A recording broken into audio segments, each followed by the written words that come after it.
नमस्कार,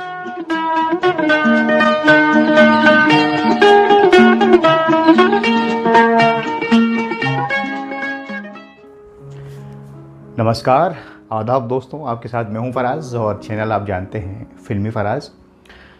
आज हम जिक्र करेंगे दो लोगों का, उसमें लाजमी सी बात है और भी लोग शामिल होंगे। एक तो हैं शमशाद बेगम, जी हाँ, खनकदार आवाज़ की मालिकिन शमशाद बेगम जी, और हमारे प्यारे ओपी नैयर साहब। लाजमी सी बात है, ओपी नैयर साहब के साथ शमशाद जी ने काफ़ी गीत गाए। तो पहले कुछ जिक्र करें शमशाद बेगम का, इसके पहले सुनते हैं उनके कुछ गीतों की ये झलकियां। पहला पहला प्यार भर के आंखों में कुमार जादू नगरी से आए, कहीं पे निगाहें कहीं पे निशाना, कहीं पे निगाहें में आना रे, आके फिर ना जाना रे, वो आके फिर ना जाना रे। कभी यार कभी पार लगाती रे नजर, कभी यार वाली तेरे द्वार लेके सपने हजार, जादू नगरी से आया। जीने दो जालिम बनाओ न दीवाना, कहीं पे निगाहें लेके जाना रे, ओ मोहे लेके जाना रे। चम चमा चम चम सैया घायल किया रे तूने मोरा जिगर। दोस्तों, आज के इस प्रोग्राम में हम आपको बताएंगे कि आखिर क्यों शमशाद बेगम का बुर्का उतरवा दिया था ओपी नैयर साहब ने, और लोगों ने बाद में ये कहा था कि ओपी ने तो शमशाद जी का बुर्का उतरवा दिया। वो क्या माजरा था ये बताएंगे, लेकिन पहले कुछ बातें शमशाद बेगम के बारे में बताते हैं। किस तरह से वो 14 अप्रैल 1919 को पैदा हुई।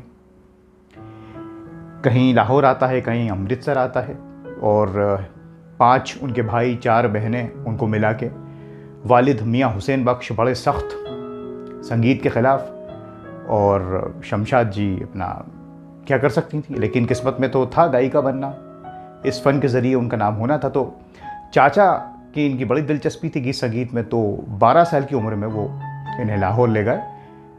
जीनोफोन कंपनी जो थी म्यूज़िक की, वहाँ पर मास्टर ग़ुलाम हैदर साहब, जी हाँ, कौन नहीं जानता, कईयों को बुलाए, नूर जहाँ को, लता जी को, वहाँ पर मुलाकात हो गई शमशाद बेगम की ग़ुलाम हैदर साहब से, और वहाँ से फिर सिलसिला शुरू हुआ। गायकी का कॉन्ट्रैक्ट मिला, गज़ल ये सब इन्होंने गाई, और इस शर्त पर वालिद ने परमिशन दी बाद में कि ग़ुलाम हैदर साहब के साथ बॉम्बे चली जाओ, लेकिन इस बात की तायीद करना, हमेशा ख्याल रखना कि बुरके में रहो, पर्दे में रहो जब भी गाओ, और तुम्हारी कोई तस्वीर न छपे अखबार में। तो शमशाद बेगम मान गई कि नहीं, चलो कोई बात नहीं।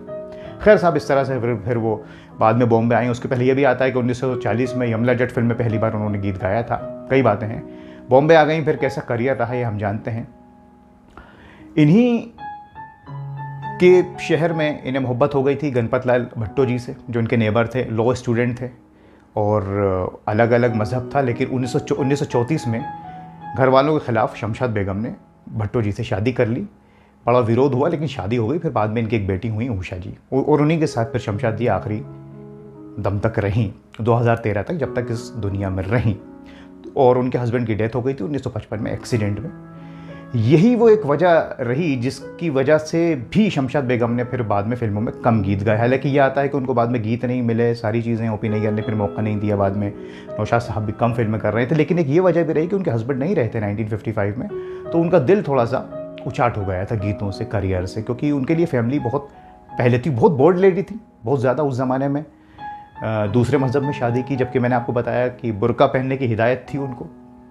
तो ऐसा रहा शमशाद बेगम जी का फिल्मी करियर हो या उनके पर्सनल लाइफ के बारे में हम बात करें।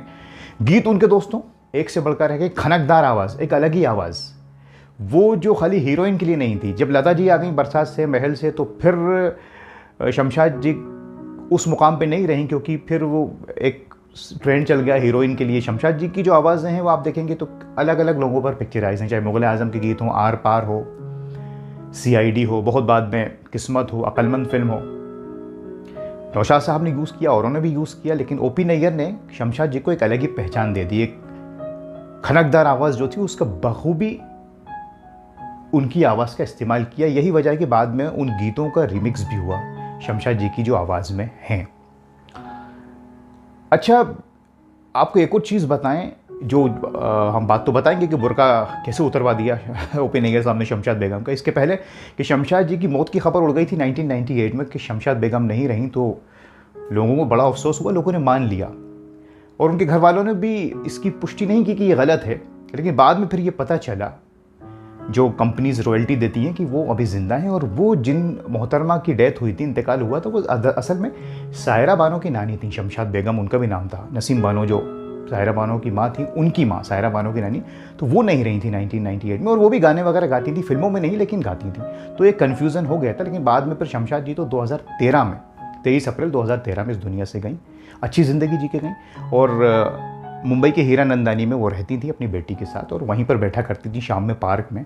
बुज़ुर्ग थी तो सब लोग उनकी इज़्ज़त करते थे, मिलती नहीं थी लोगों से, लेकिन जो शेदाई मिलने पहुंच जाता था उससे मिल लेती थी।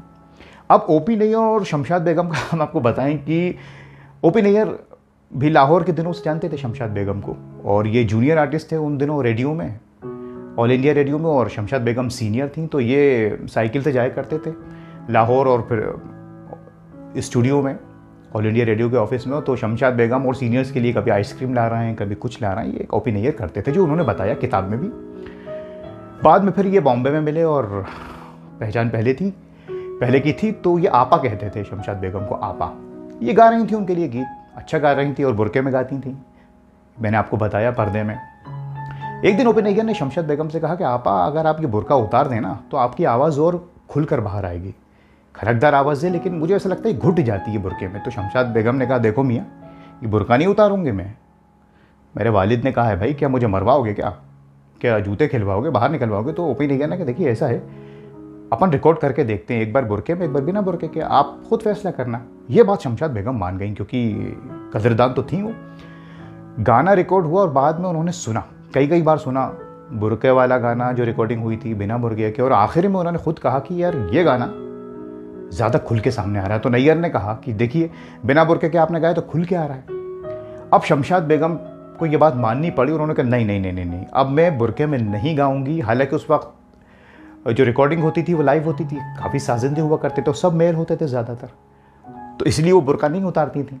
लेकिन बाद में उन्होंने ओपी नैयर की बात को माना और कहा कि नहीं, अब मैं जब रिकॉर्डिंग करूंगी तो बुरका उतार के करूंगी, क्योंकि ये तो मेरा काम है, प्रोफेशन है, और लोगों तक मेरी बेहतरीन आवाज़ पहुंचनी चाहिए, तभी तो मज़ा है। तो इस तरह से फिर शमशाद बेगम ने बुरका उतारा, बाद में रिकॉर्डिंग की, तो उनकी आवाज़ और भी खनकदार बनकर हमारे सामने आती है, जो उनके गीत हैं।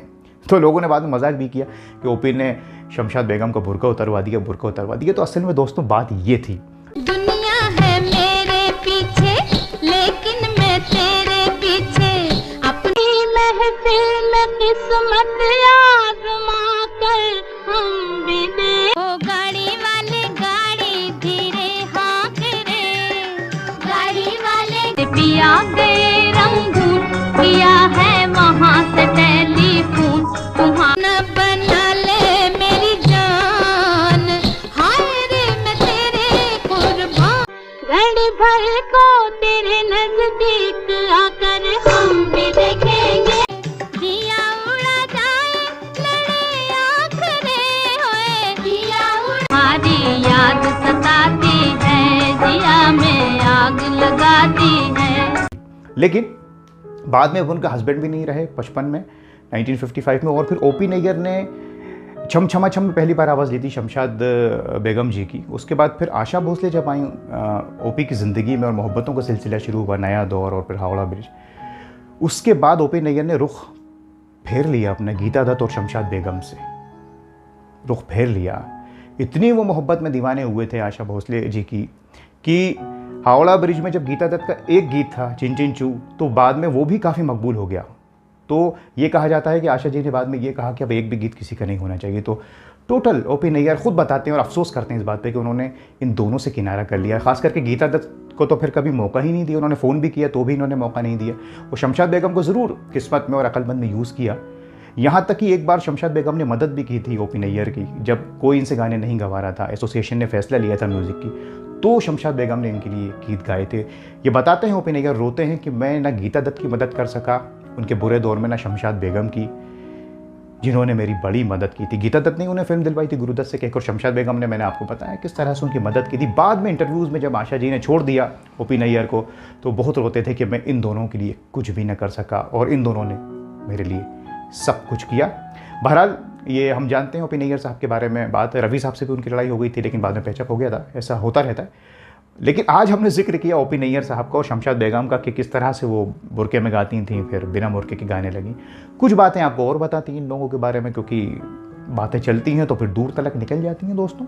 लेकिन वक्त बीत चुका है, ये लोग नहीं हैं, इनकी बातें हैं, गीत हैं, संगीत हैं, जो संगीत रच के गए हैं ये लोग, वो हमारे साथ है, बोल हैं, सारी चीज़ें हैं, बातें चलती रहती हैं अच्छी बुरी, लेकिन इनका काम आज भी अमर है, कल भी अमर था और रहती दुनिया तक, क़यामत तक रहेगा। ऐसे महान कलाकारों को, ऐसे महान कलाकारों को फराज का बार बार सलाम है। आप अपना बहुत ख्याल रखें और हमें कमेंट्स करके बताइए अगर आप कुछ जानते हैं शमशाद बेगम के बारे में, कुछ और ओपी नैयर साहब के बारे में या किसी और कलाकार के बारे में। हमें इंतज़ार रहेगा, बने रहिए फराज के साथ, फिल्मी फराज चैनल पर। नमस्कार, खुदा हाफिज़।